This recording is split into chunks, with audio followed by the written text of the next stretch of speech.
So hello and welcome back to the channel. And today we're in Butte Park, Cardiff.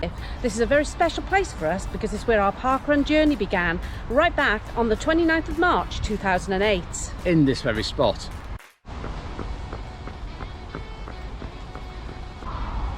So since that day in 2008 we have run between us over 1,000 parkruns. That's right, over 1,000. Now just to clarify, that is 504 official parkruns for me, 450 for Dawn, and we have done various parkrun events such as the longest day when they used to have it, where you would run between 8 and 10 parkruns across the longest Sunday in June. We've also done various freedom parkrun challenges, which takes us well past the 1,000 mark. In that time we've visited over 260 parkrun locations across England, Wales where we are now, Scotland and Ireland, and we're going to pass on to you the 10 most important lessons we've learned on that 14-year parkrun journey. You can then apply them to your parkrun experience and see if it makes it an even better one for you. So for a little bit of fun, we're going to have a competition. That's right, each of these lessons we've learned, we have filmed at 10 different parkrun locations across the country.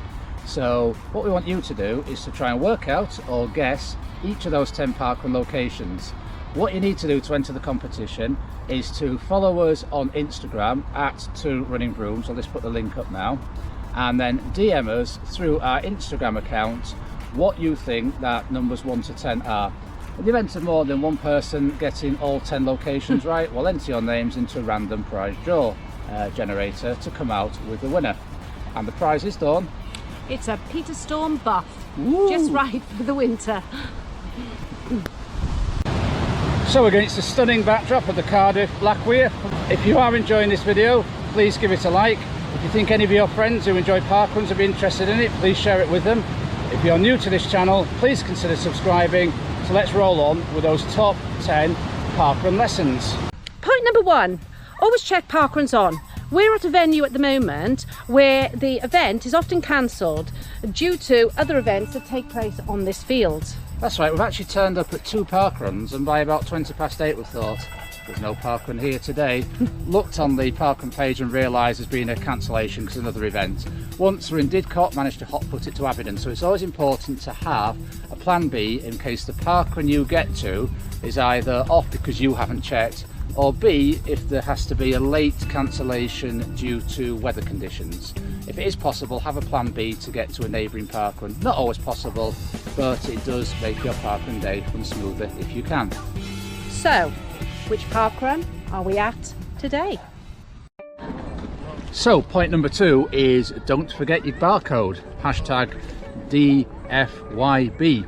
Now, easiest way I found of never forgetting my barcode is to have this lovely parkrun wristband with my name and parkrun number on it. Take it to every parkrun, but there are other methods of ensuring you have a barcode. Yes, I have it on my phone. Okay, so if I've forgotten to bring my band, then I have that security of that. And also if I turn around, I also have it on my watch, which is a widget, and that is easier than even having a band. So yes, there's several different ways in which you can have a barcode. But yes, if you don't turn up with a barcode, you haven't run a parkrun. Mr. or Mrs. or Miss Unknown has run the parkrun. So make sure you have your barcode with us, you are registered for your parkrun. Now, if you do happen to forget your barcode, there is no way of trying to charm or convince the volunteers that you should be registered on the parkrun. If you do, you will be skating on thin ice. So folks, what parkrun are we at today? So folks, point number 3 is to check out the parking and toilet logistics before you get here.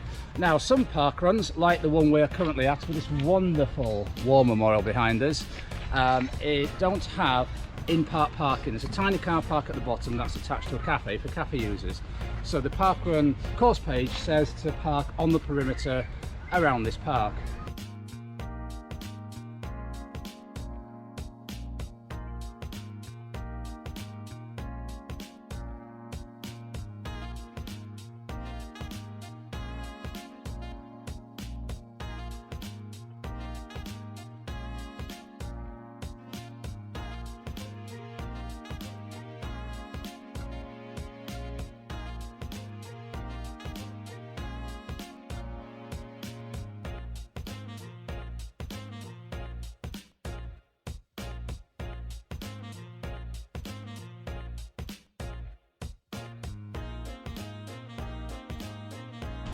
So, which parkrun have we filmed point number 3 at? So, point number 4 is to check out the local rules pertaining to each individual parkrun.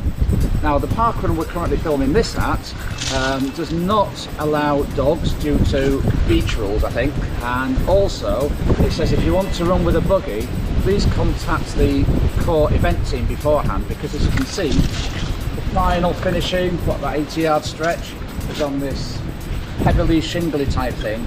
It might be quite difficult for certain buggies to get on.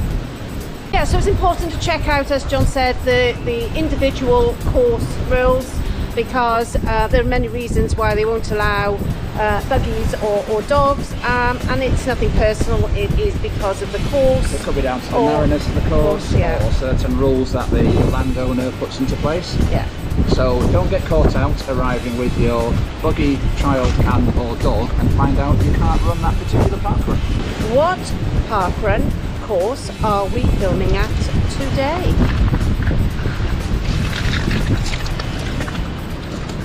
Oh, point 5, make sure you check out where your start and finish of the parkrun you're doing is. That's right, the parkrun we're filming at today actually has, I think, an A and a B course. We're currently standing at the start of the A course, which is used mainly during the summer months, but you can't guarantee that it's always going to be used on the summer months, because often they have to change locations based on the events happening in the area.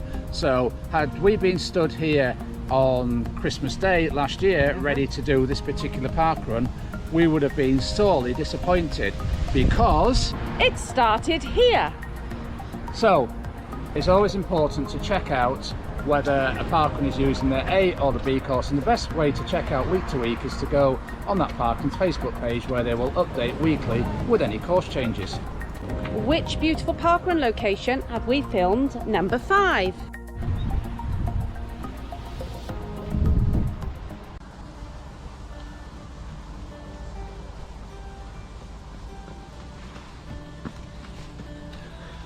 And so point number 6 is try to position yourself at an appropriate area at the start of each parkrun.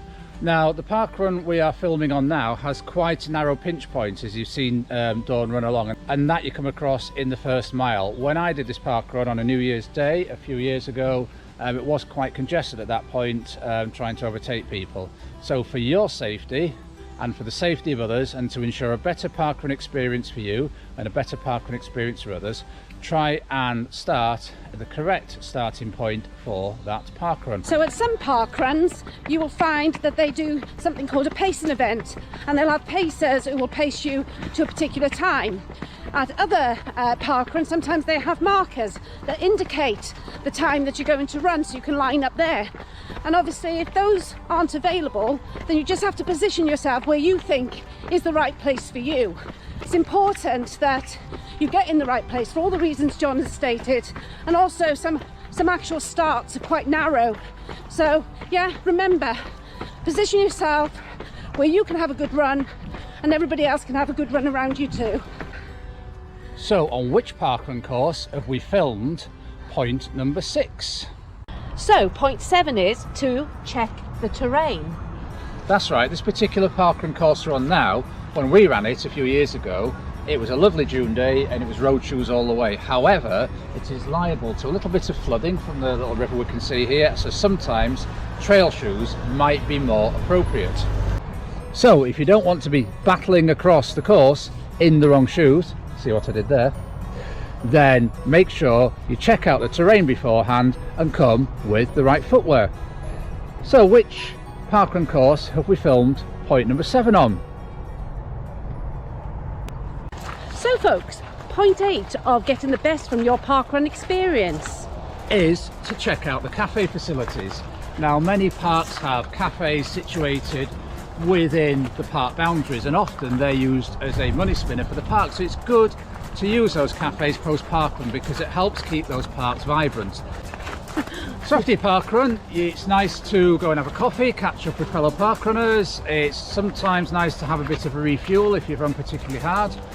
We've made the mistake in the past of not finding out if there's a cafe, there not being a cafe in the park, and driving around an area we don't know trying to find some breakfast. Yeah, so it's important maybe to check out the opening times, because they're not always open at the times that you finished your park run. I mean, we sometimes have got in a bit of a rush to get off at the end of it, but think, oh, let's go and get something to eat first, and find that it's not open till 10 o'clock. Some cafes are not actually indoors, so they may just have like a kiosk where they're selling coffees and cakes, but you know, it's worth checking out to see if they're on site. And so the 3 important points about cafes are: know the opening time, patronise a local park, and enjoy meeting up with fellow park runners after you've finished the park run.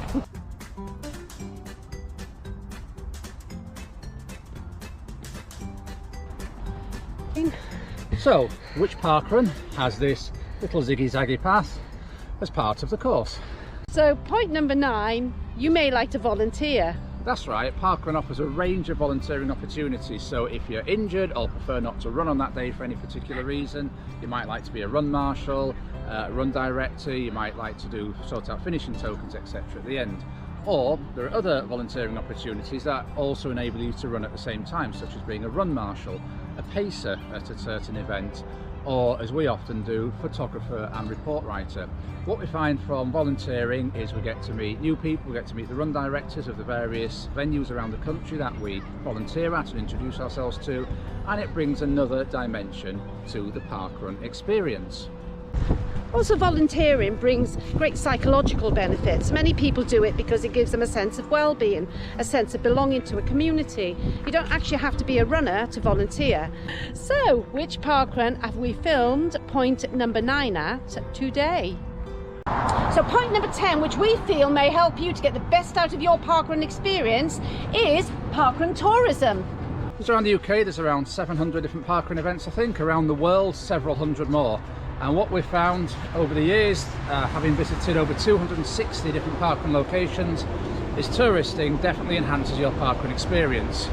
Not only do we get a warm welcome everywhere we go, get to meet new people, we find that visiting different areas to do the parkrun then gives us an opportunity to explore the local area afterwards. Yeah, I think we've been to every county in the UK now to do a parkrun. We have indeed. Yeah, so much out there to explore, guys. And you get to experience the wonderful variety of parkrun courses there are around the country. Yes, so whether you want to run flat, hills, tarmac, off-road, there's a parkrun for you.